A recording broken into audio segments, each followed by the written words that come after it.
Now in beauty, Trudy is here to talk SPF and what to choose when shopping for sunscreen now that summer is on our doorstep. Morning, Trudy. Morning. I think we've all got the message that, you know, you've got to be safe in the sun, but what do you need to look for? What's a checklist when you're shopping for sunscreen?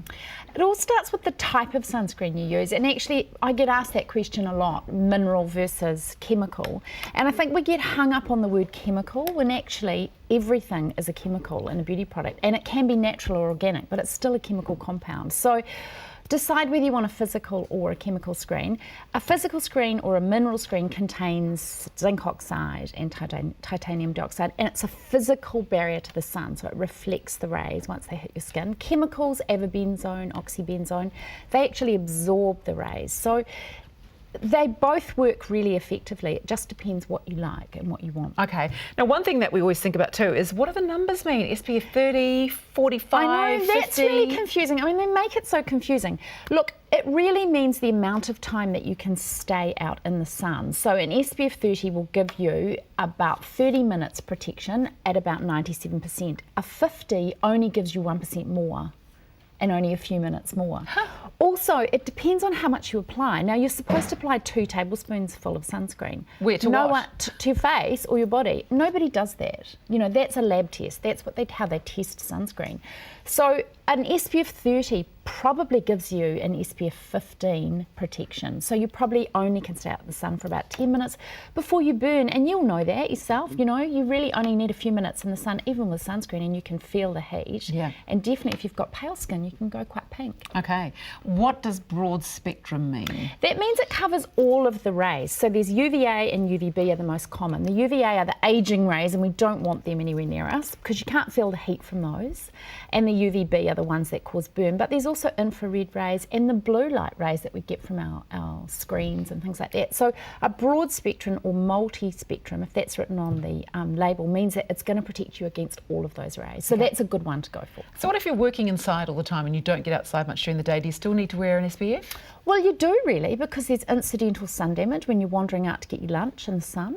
Also, if you sit by a window, rays will penetrate through the window. So if you get into the habit, like you brush your teeth, of just putting on a little bit of sunscreen under your makeup or under your BB cream, it's really great protection during the day.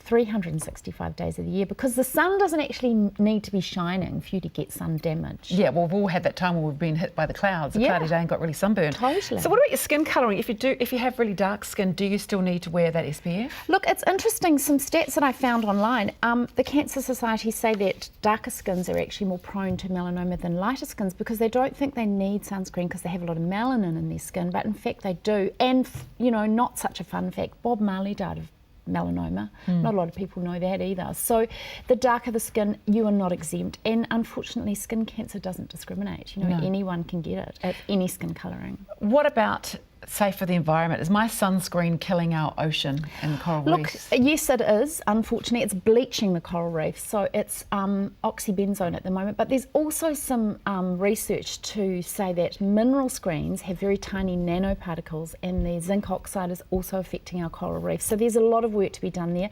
Hawaii were the first country to ban that May this year, so I think you'll see a follow through with that, particularly other island nations with, you know, coral reefs. It's so hard to figure out what to do, It's really isn't difficult.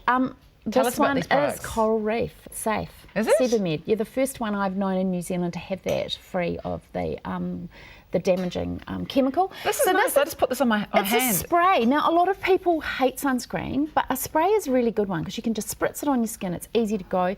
That one it keeps your pH balanced, so very good if you've got sensitive skin. And it doesn't feel greasy on my skin. I really like that one. I really like it. Really quickly.